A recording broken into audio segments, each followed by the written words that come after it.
Bueno, muy buenas tardes todos. Aquí estamos nuevamente continuando con la historia de la vida de mi papá, Daniel. Creo que todos ya lo conocen porque vamos por la parte número 7. 7, no sé, no me acuerdo, pero bueno, alguna parte por ahí sí, hoy vamos a seguir. Estábamos en la parte de Canadá ya, ¿no es cierto? Ya habías llegado a Montreal. A Montreal, como era una provincia francesa, me tuve que poner a estudiar francés lo más rápido que pude porque me di cuenta que no se podía funcionar si uno no hablaba el idioma, ¿no es cierto? Quebec, como ya les dije, siempre fue una provincia muy particular en Canadá. Tiene muchísimos más derechos y concesiones por el gobierno federal que casi todas las otras provincias canadienses. Por ejemplo, acá a Quebec se le ha concedido el derecho de administrar su sistema migratorio. Ellos son los que deciden de qué países reciben más emigrantes y siempre tratan de que sean de alguna manera muchos de países de habla francesa, porque claro, es una burbujita de francés en un océano de inglés, que es Norteamérica. Entonces tratan de preservar su cultura.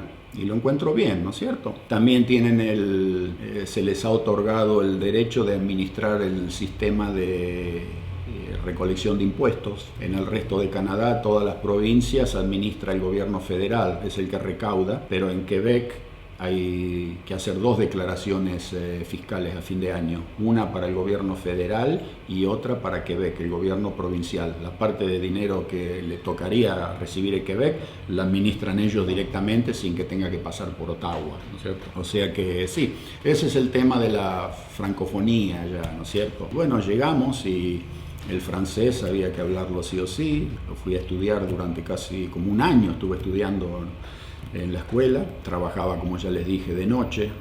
Repartía comida china para un restaurante. En un tiempo repartía productos para una farmacia, etc. Era para ayudarme un poco con los gastos, ¿no? Hasta que se terminó el curso. Vivíamos en una zona de la ciudad que se llamaba Montreal Norte. Una diferencia enorme con Estados Unidos, con la ciudad de Nueva York, lo que habíamos dejado atrás, porque, claro, era chico, vieron poca población, se lo veía a Montreal, era todo tranquilo, calmo, no estaba esa máquina brutal como en Nueva York, que está siempre en movimiento, vio que a uno lo abruma. Esto era más bien una vida más tipo campechana, vieron, así, más de pueblo chico, ¿no es cierto? Tenía un hermoso sistema de subterráneos, la ciudad, los únicos subterráneos creo en todas las Américas que funcionan sobre neumáticos de goma, no tienen rieles como los trenes, sino que son muy silenciosos porque son ruedas de goma. Un sistema del centro de la ciudad subterráneo, todos los edificios del centro comunicados bajo tierra, o sea, la ciudad subterránea. Lo único que, claro, no había una población de habla hispano, digamos, de gente que hablase español. Era escuchar español en las calles en aquel entonces en Montreal. Uno se paraba y prácticamente la gente se abrazaba en la vereda, porque era un acontecimiento poquísimo común, ¿no? En aquella época estaba mayormente lo que había sido la inmigración de los países como Portugal, Italia, algunos de Francia había, pero no eran muy numerosos, en fin, pero de la Latinoamérica poco y nada llegaba a Canadá en esa época. Canadá todavía no era un destino, como quien dice, considerable para todos aquellos que querían emigrar. Era más que nada o los Estados Unidos, o de lo contrario se iban para el lado de Europa, España, Inglaterra, Alemania, la gente, ¿no? Canadá no tenía esa atracción y por supuesto el clima era una cosa brutal, ¿vieron? Era algo, ha cambiado mucho ya, ¿no es cierto? Pero nosotros cuando llegamos las dos cosas que nos chocaron fueron que primero el ritmo de trabajo en Canadá en comparación a los Estados Unidos era el doble. Segundo, que prácticamente no había feriados. Creo que en todo el año había 3 o 4 feriados. Ahora los han extendido, creo que hay 9 o 10, ¿no? Pero en aquella época prácticamente no había días feriados. Se trabajaba, pero a un ritmo. Y tercero, el clima.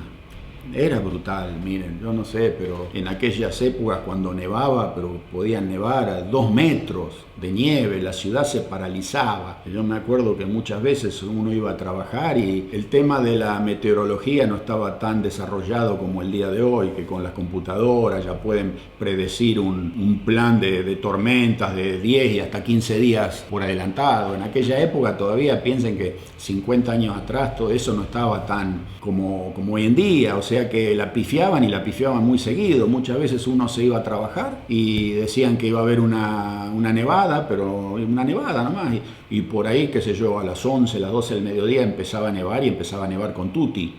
Y bueno, muchas veces no daba tiempo ni siquiera de irse de la compañía. Allá las compañías tenían en aquella época, en las partes de los depósitos, esas camas como que tienen en el ejército, que son como de lona, los cots. Y bueno, y la gente se tenía que quedar a dormir, a pasar la noche en la compañía, porque cuando empezaba la tormenta no había forma de salir y de llegar a ningún lado. Uno dice, ay, ¿por qué no se iban a la casa? Pero ¿cómo? Cuando empieza a nevar en esa forma, todo el sistema de transporte que va sobre tierra, con la nieve, y se empiezan a quedar atascados los coches, y cruzados, y trabados, y los colectivos no pueden continuar a ningún lado, están cargados de gente y están atorados en el tráfico. O sea que yo me acuerdo que una vez salí del trabajo, tenía un Renault 12, había comprado en aquella época, un coche malísimo para Canadá, porque para aquel clima no andaba. Y salimos del trabajo, nos largaron y bueno, pasó lo que pasó, el tráfico se quedó atascado y todo el mundo a abandonar el auto,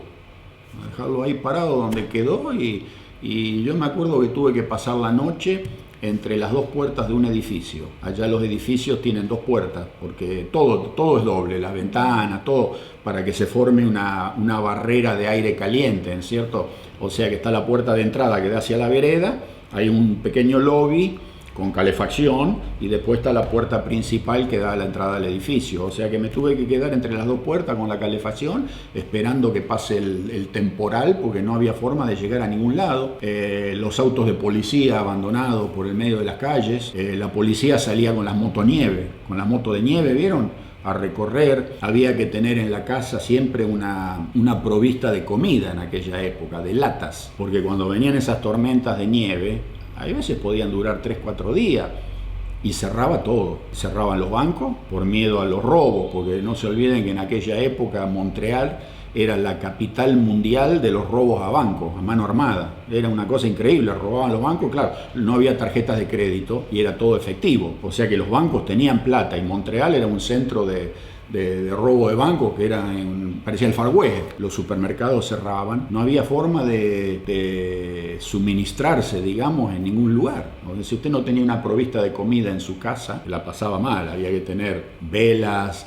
había que tener siempre una cocinita de esas a gas que se llevan para campamento, porque las cocinas y todo eso son eléctricas en Canadá, la gran mayoría. Ahora hay algunas a gas, pero en aquella época era todo eléctrico. Y con esas tormentas se caían los cables, se cortaba la luz y usted se quedaba no podía ni siquiera hacerse un café con leche adentro de su casa. O sea que había que había que estar preparado. Era como que uno se iba prácticamente a internar, ¿vieron? Súper difícil. Y bueno, el clima era lo que hacía que mucha gente no pensase en emigrar a un país como ese. Yo he llegado a pasar casi 50 grados de frío en Montreal. A la gente le avisaban, miren, la piel descubierta se congela a esas temperaturas, ¿vieron? Había que andar abrigado, con bufanda, solamente los ojitos se le veían a uno, ¿vieron? Acá de la respiración, todo blanco, con hielo, y los ojos, que era lo único que estaba más o menos al descubierto, se sentían como si fuesen 2 huevos duros, una cosa pero increíble. Y me acuerdo que yo tenía un amigo que se le quedó el auto un día así hacía como 40 grados bajo cero, y decidió caminar 2 cuadras hasta una estación de servicio y no tenía gorra. Y al otro día de caminar esas 2 cuadras en ese frío, las orejas se le habían hecho como unas ampollas de agua. Parecían unas cosas así, las 2 orejas se le habían congelado, unas ampollas de agua, y cuando se le reventaron parecían 2 pasas de uva, como le habían quedado las orejas. Las manos, uno no puede cambiar un neumático, no puede tocar nada metálico a esas temperaturas, porque es como que, no es que esté frío, el frío quema, O sea que cuando uno va a meterle la mano a algo que sea la mano desnuda y algo que sea metálico, es como que usted va a agarrar algo que ha estado en el fuego, caliente, así le quema, ¿no? ¿Te acordás que se te congeló la lengua? Ashley, esa Ashley. no fui yo. Ah, esa tu no hermano. fui yo. Salió al balcón y había unas cosas de... El hielito, el icicle, los ¿no? hielitos que se le forman a la reja del balcón, y no tuvo más idea de que ir a chuparlo como si fuese un helado, y donde le apoyó la lengua, ¡clic!, se le pegó la lengua al metal. Con agua tibia tuvimos que ir a derretirla porque la pobrecita, mi hija, la del medio, la Ashley, quedó con la lengua afuera pegada en el barrote de la reja, ¿vieron? El clima era brutal, miren, era una cosa que... Lo que habremos sufrido, lo que habremos pasado en esa época nosotros ahí en Canadá era... Bueno, pero estábamos por un lado tranquilos porque teníamos, saben que en Canadá la medicina es social, o sea que todos los ciudadanos estamos cubiertos por un plan nacional de salud, los hospitales son gratis, uno no tiene que pagar absolutamente nada cuando va a ver a un médico, cuando se va a hacer exámenes clínicos. Si usted se tiene que internar, lo entran al hospital, lo operan y el día que le dan el alta se va y no hay cuenta, no existe eso. Está todo cubierto con los impuestos de los ciudadanos, se les da el plan de salud también. Para los niños hasta los 16 o los 18 años, el tema odontológico también es gratis, así que por ese lado estábamos tranquilos de que, vieron, enfermedades y emergencias en la vida de los seres humanos siempre hay. Y en Estados Unidos esa era una de las razones que a nosotros nos tenía bastante preocupados también, porque Estados Unidos son todos planes privados y el que no tiene un buen plan se puede encontrar en serios problemas, ¿no es cierto? Lo puede fundir. Una enfermedad en Estados Unidos funde a una familia, le traga la casa. Si usted tiene una casa, una propiedad, se la lleva, porque nadie puede aportar esos costos. Bueno, terminé la escuela, dejé los trabajos de noche, por supuesto, me puse a buscar un trabajo de día. Mi hermano ya trabajaba vendiendo automóviles nuevos. Y sí, me conseguí un trabajo en una compañía de importaciones, y yo quería reclamarla a mi hermana melliza para que entre a Canadá. O sea que tuve que conseguirle una oferta de trabajo. Los propietarios de la compañía, cuando les expliqué el caso, me dijeron sí, no hay ningún problema, le vamos a hacer una oferta para que ella también, si quiere, pueda trabajar con nosotros. En esa época también a uno le pedían que tuviese un poco de dinero en el banco cuando quería ser el sponsor de algún familiar, para demostrar que podía hacerse cargo de cuando ese familiar llegase al país, los gastos, ¿no? Así que ya tenía algunos ahorros y presenté la aplicación para reclamar a mi hermana, me la aceptaron y bueno, un año y pico hasta que mi hermana también pudo entrar a Canadá como residente legal, mi hermana melliza. Después, entre mi hermano y yo, le hicimos el reclamo para traerla a mi mamá también. Otros casi 2 años de papeleo y de ida y vuelta, y hasta que también a mi mamá la aceptaron para que entrase como emigrante residente. En el interín fue el año 78 más o menos, para esa época, y ahí fue cuando me llamaron del consulado argentino y me dijeron, ¿se acuerda que yo les había contado en el otro video que habían perdido mi DNI, documento nacional de identidad, cuando lo mandaron a la Argentina por el tema del servicio militar para que lo firme algún general en el distrito militar? Lo habían perdido. Bueno, lo encontraron, se había caído atrás de un mueble, y cuando decidieron pintar la oficina y movieron los gabinetes de archivos, estaba en el piso atrás de uno de esos archivos. Así que me lo mandaron a Canadá, y ahí fue cuando decidí por primera vez que iba a regresar a la Argentina, desde que me había ido. Era el año 1978. Yo había salido en el 70, o sea que habían pasado 8 años que no regresaba a la Argentina. Bueno, planeé el viaje, un viaje accidentado, pero con suerte a la vez, porque nosotros cuando estábamos en Argentina siempre nos gustaba andar cazando, salíamos a cazar vizcacha para poner carne en la mesa, ¿vieron? Y allá había quedado un rifle que habíamos dejado, me acuerdo, y yo digo, uy, me voy a comprar una caja de balas en Montreal, cosa que cuando vaya a la Argentina me voy al campo a practicar un poco tiro al blanco y utilizarlo un poco, el rifle. Ahora, yo no tenía ni idea de lo que estaba pasando en ese momento en la Argentina. En el 78 era con el terrorismo y los militares y los desaparecidos y todo eso. Nosotros no sabíamos lo que estaba pasando. Entonces dejé el tema de la compra de las municiones para el último día antes de viajar. Y me acuerdo que fui a la armería a comprarlas el último día y llego y estaba lleno de gente adentro, los empleados, pero las puertas estaban cerradas. Y digo, qué raro, golpeo así, viene un tipo y me dice, no le podemos vender nada porque estamos haciendo inventario, ¿vieron? Digo, bueno, me voy sin la munición, ¿qué le voy a hacer? Pero en la valija también había metido un montón de herramientas. Vieron que en el campo siempre hacen falta las herramientas. Me las llevaba para allá, pinzas, llaves, iba pesada la valija. Y sí, llegué a Buenos Aires y mi valija la abrieron, vieron, en la aduana. Yo pienso que en esa época una valija pesada, así, andarían buscando los milicos. Si hubiese llevado las municiones, quién sabe, hoy no estaba hablándoles acá, porque hubiesen dicho, este es un terrorista que vuelve a la guerrilla. Y o sea que el destino de cada uno, vieron cómo se dan las cosas, ¿no? Llegué a la Argentina y bueno, acá en el 78 nos empezamos a dar cuenta que la situación estaba heavy, porque estaba mi hermana también, mi hermana no mi gemela, la otra, con su marido, que es colombiano, se había casado ella ya con el marido y ella había venido también de visita a la Argentina, o sea que nos encontramos en Buenos Aires y cada vez que íbamos a algún restaurante o alguna cafetería estaba sentado en la mesa y de golpe paraba un camión militar en la puerta, se bajaban los soldados con los fusiles y la ametralladora y mesa por mesa así apuntándote documentos, el que no tenía el DNI, vamos, se lo llevaban y varias veces nos pasó eso, ¿no? Así que, bueno, otro tema, yo tenía el pasaporte argentino, todavía no era ciudadano canadiense, y antes de salir de Canadá lo hice renovar al pasaporte en el consulado por 5 años, pero claro, las típicas leyes de aquella época de la República Argentina, ¿vieron? Uno cuando pisaba este territorio nacional, los pasaportes caducaban todos y había que renovarlos nuevamente en la Policía Federal acá en Buenos Aires. Y claro, venías de vacaciones por 2 semanas y te perdías 3, 4 días haciendo trámites, yendo y viniendo. O sea que llego a la Policía Federal porque me dicen, este pasaporte lo tiene que renovar antes de salir del país. Le digo, pero si lo acabo de renovar en Montreal hace 2 días. No importa, caducó, me dice, tiene que renovarlo de nuevo. Vaya a la Policía Federal y hágalo. Voy a la Policía Federal con el DNI, el pasaporte, y claro, mi pasaporte figuraba como soltero, pero mi DNI en Nueva York figuraba como casado.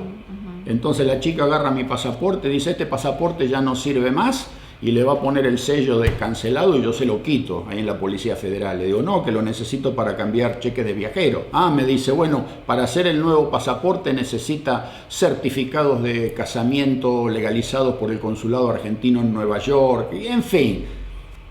Todo ese papelerío, yo ya ni siquiera vivía en Nueva York y la persona con la que me había casado ya estábamos divorciados y no teníamos ningún contacto, o sea que si me hubiese cancelado ese pasaporte en ese momento con todo el papelerío que me pedían otra vez en la Argentina, no hubiese salido más de acá. Así que menos mal que se lo saqué y bueno, con eso todavía el pasaporte afuera de la Argentina estaba vigente. O sea que digo, bueno, ¿cómo hago ahora yo para salir del país? Y ahí mismo en la Policía Federal me dijeron, ¿tenés el DNI? Le digo, sí. Me dicen, bueno, andate a Chile con el DNI y de ahí te tomas el avión, el pasaporte te sirve. El vuelo iba, en esa época era Canadian Pacific, que venía por Santiago. Venía Santiago, Buenos Aires. Entonces yo lo que hice fue perder la parte Buenos Aires-Santiago y me fui por tren. En aquel entonces todavía estaba el tren que cruzaba la cordillera de los Andes, iba por Mendoza. Hice Buenos Aires, Mendoza, Santiago, por tren, ¿no es cierto? Sí, esa fue la última vez que vi a mi papá acá en la Argentina. Me acuerdo que él vino a despedirme en la estación de Retiro ahí, cuando yo tomé el tren. Y el caso curioso que muchos me preguntan y que yo siempre le dije, más adelante le voy a decir la razón por la cual mi papá nos dejó ir, es que mi papá ya tenía había formado otra pareja aquí en la Argentina. Nosotros nunca supimos, ¿okay? O sea que cuando nosotros empezamos a llegar de visita, el que primero llegó fue mi hermano. Y en esa época mi papá ya no vivía en una pensión, sino que ya se había mudado a vivir con la señora esta, con Enriqueta, ahí a la zona de Parque Chacabuco, creo, una cosa por el estilo. Un lindo apartamento, vivían los dos, no tenían hijos. El primero que llegó a visitarlo fue mi hermano. Teníamos la dirección, porque claro, él nos escribía, pero con la dirección nueva. Tal vez nunca pensó que lo íbamos a venir a visitar así de paracaidista, de sorpresa. Primero llegó mi hermano y bueno, él le había comentado a esta señora que él tenía un hijo nomás, le había dicho, mi hermano mayor. Bueno, después llegó mi hermana gemela, ¿cierto? Y bueno, lo fue a visitar a mi papá y claro, le tuvo que decir a la señora que también era hija de él, ¿no? Después llegó mi hermana, la del medio, en el mismo caso. Y el último que llegué a visitarlo fui yo, toqué el timbre, me acuerdo, y me contesta el viejo, hola, ¿quién es? Le digo, soy Daniel. ¿Qué Daniel? Dice, no, Daniel, tu hijo. Y bajó, ¿no es cierto?, rápido ahí, hola, polaco, ¿cómo está? Me decía. Le digo, bien, vine de visita a la Argentina, pasé a saludarte. Me dice, ok. Y subimos al apartamento y estaba la señora, Enriqueta, una hermosa persona. Y le dice, pero Luis, ¿cuántos más hay? ¿Cuántos hijos más tenés? Le dice, ¿no? Porque mi papá no le había dicho nada, que tenía todos los hijos, ¿no?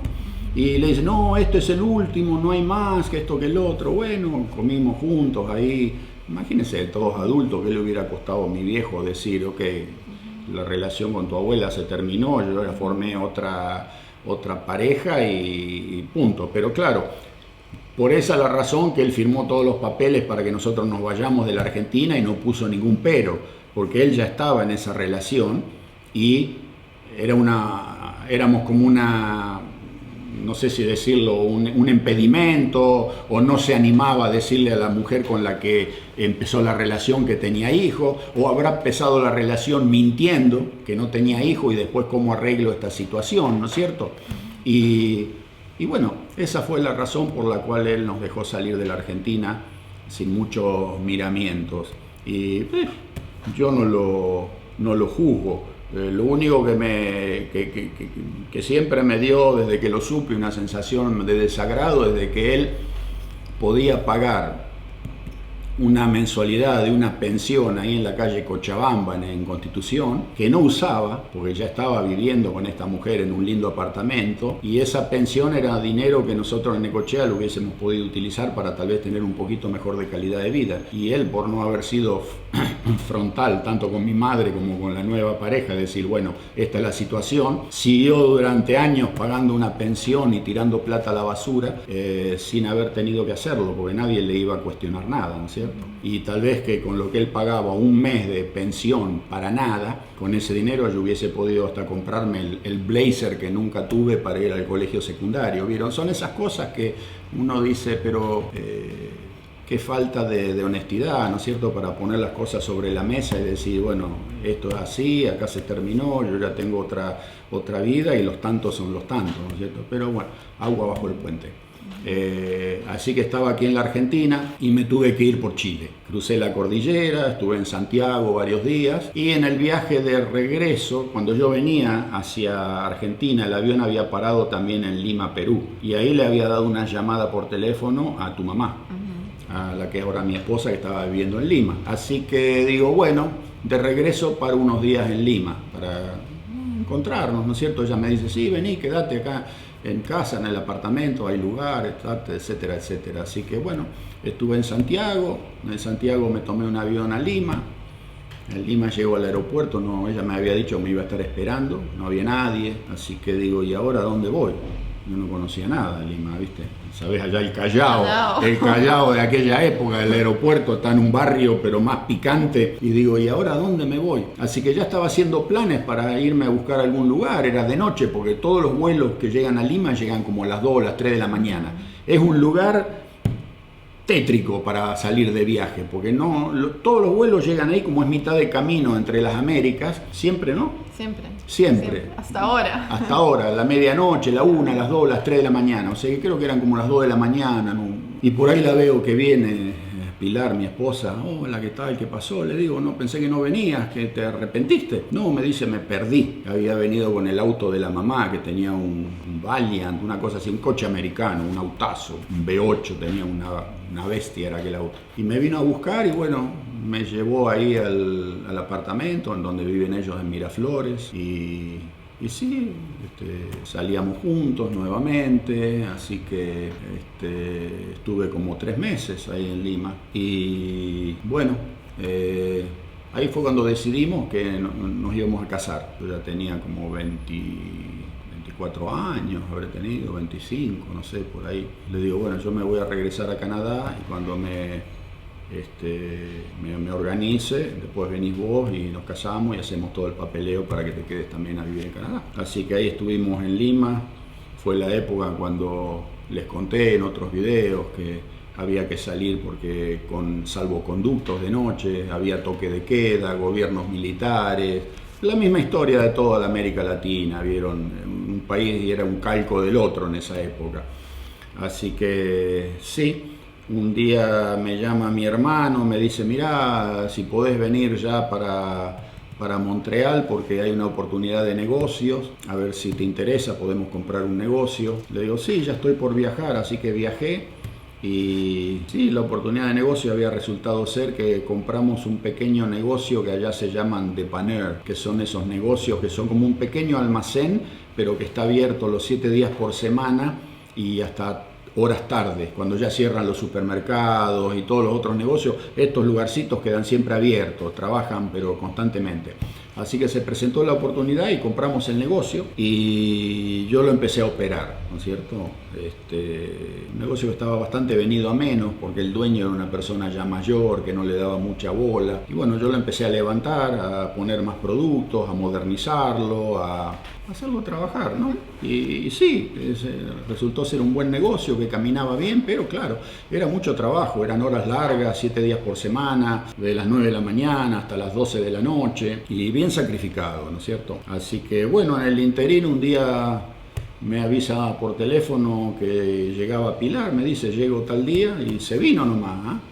Así que ya no se podía dar marcha atrás, ¿vieron? Y bueno, llegó a Montreal y le dieron la estadía como turista, por supuesto, y empezamos a ver el tema para hacer el casamiento, ¿no?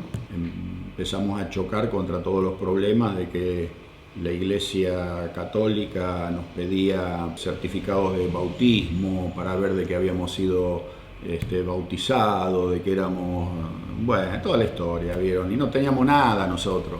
Así que no me acuerdo qué había sucedido con el tema de hacer una boda por civil. Había surgido algún problema que tampoco no sé por qué no se nos daba. Y entonces fuimos a hablar, hasta tuvimos que ir a hablar con el bishop, ¿cómo se llama en español? No sé. Bueno, un jerarca de la iglesia a la residencia principal ahí en Montreal, donde estaba ellos, el bishop se llama, ya me voy a acordar cómo se dice en español. Y bueno, el tipo nos dice, bueno, yo no tendría problema que se casen si no tienen todos esos papeles. Le explicamos que nosotros éramos de los países de América Latina, que ella había estudiado en el colegio religioso, yo también, habíamos hecho la primera comunión, bautizado, todo, pero no teníamos los comprobantes en mano y para conseguir eso se iba a demorar muchísimo tiempo y ella tenía tiempo limitado para estar como turista, así que él dice, bueno, lo que hacen es lo siguiente, vayan a buscar alguna iglesia donde el párroco esté dispuesto a casarlos bajo estas circunstancias. Así que bueno, entramos a caminar por la zona donde vivíamos hasta que conseguimos una iglesia donde el párroco ahí dijo, sí, no hay ningún problema, yo los voy a casar. Un cura bien moderno, piola, ¿vieron? Ok, así que se hizo la ceremonia, nos casamos y mi mamá después en casa no hubo fiesta, no hubo nada, fue una cosa así rápida, ¿no?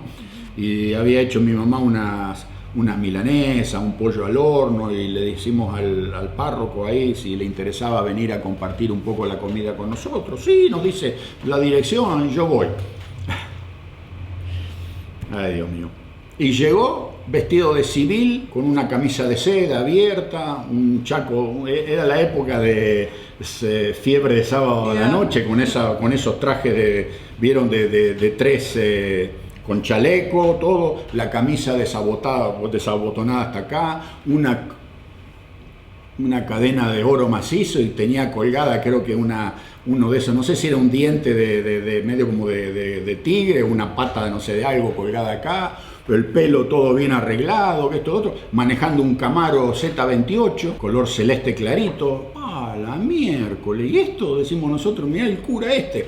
Y se sentó en la mesa con nosotros y nos empezó a contar de que sí, que él conocía Las Vegas, que de tanto en tanto le gustaba ir, ¿viste? Había resultado ser un playboy, ¿viste? Y bueno, pero nos casó, qué problema, ¿viste? ¿No es cierto? Y esa fue la aventura que tuvimos con el cura este de la ciudad de Ville-Saint-Laurent, era en Montreal. Así que bueno, hice la aplicación en inmigración, llevé las comprobantes del negocio, porque yo también era socio en el tema del negocio con mi hermano, o sea que llevé las cuentas de depósito en el banco, el libro de cheques, todo lo que a uno le piden para ver de si es solvente o no. Dijeron está todo muy bien, la aceptaron. Me acuerdo que nos separaron, ¿ok? A ella la llevaron a un cuarto y a mí me dejaron ahí y nos empezaron a hacer preguntas cruzadas, ¿no es cierto? ¿Dónde se conocieron? ¿Cuándo se conocieron? En fin, toda la historia. A ver si era un matrimonio verdadero o si era un matrimonio por conveniencia de papeles, ¿vieron?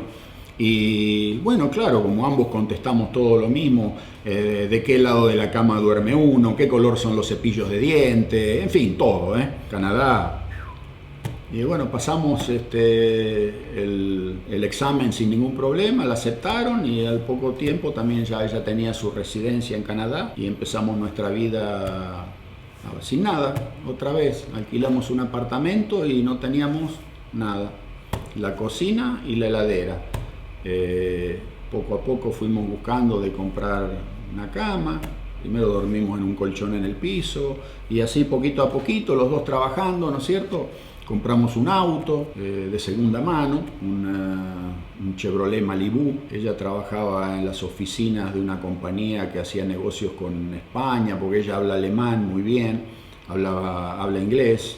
O sea que tenía la facilidad, era una compañía que trabajaba mucho con España y Europa, secretaria. Yo trabajaba en el negocio y sí, así empezó la vida matrimonial en Canadá, ¿no es cierto? Los fines de semana me acuerdo que nos íbamos al driving, estaban de moda los driving, ¿vio? Cuando uno va a esos cines donde entra con el auto y daban 2 y 3 películas, así que nos hacíamos unos lindos sándwiches de salame, llevábamos para tomar y entrábamos al driving, qué sé yo, cuando bajaba el sol, era en el verano, y ahí te ponían aquellos parlantes que colgabas en los vidrios, ¿viste? Unos tremendos parlantes así que tenían para darle volumen, y nos veíamos 2 o 3 películas, se trabajaba, contentos, amueblamos la casa de a poco, empezamos a viajar un poco, fuimos a Cancún, fuimos a las Bahamas, viajábamos de tanto en tanto a Perú, a visitar a la familia de ella. Bueno, tenemos que ir a reunirnos en media hora con una tía que hace mucho que no veo, es la última de los tíos que está todavía viva acá en Argentina. Nos vamos a ir a encontrar ahora, así que nos tenemos que preparar y vamos a ir a la cafetería Las Violetas. Las Violetas. A tomar un té y con mi primo y su esposa. Así que este video lo vamos a hacer un poco más corto. No es tan cortito, 45 minutos. Ah, bueno, está casi más o menos por ahí andamos. Nuevamente les digo que este va a ser el último video que yo ya filmo aquí en Argentina. Queda grabado para que se vayan publicando así mientras yo no esté con ellos, hasta que ellos regresen a Canadá y podamos empezar a hacer videos de cocina y otras cosas más. Y lamentablemente tengo que regresar, me duele en el alma porque he estado hablando con mi esposa y me dice que hacen 18 grados bajo cero ya en Toronto. Está nevando, ha estado nevando duro. Hoy anduvimos caminando por el centro aquí de la ciudad y los jacarandá en flor, una belleza, pero una belleza. Buenos Aires, una ciudad única en el mundo. Y nos veremos ya en el próximo video, lo vamos a hacer desde Canadá. Desde Canadá, sí, desde enero. Toronto, y me muero por verlo a mi hijo de 4 patas, que lo extraño como loco. Me mandan 2 o 3 videos por día, porque tengo que verlo por lo menos una vez al día, porque lo extraño. ¿Qué quieren que les diga? Somos compinches nosotros con el Togo. Así que ahora ya pasado mañana ya lo voy a estar rascando y vamos a estar juntos paseando por el parque con frío, pero bueno, nos vemos en el próximo y todo lo mejor para todos ustedes. Tata. Gracias. Chao. Okay.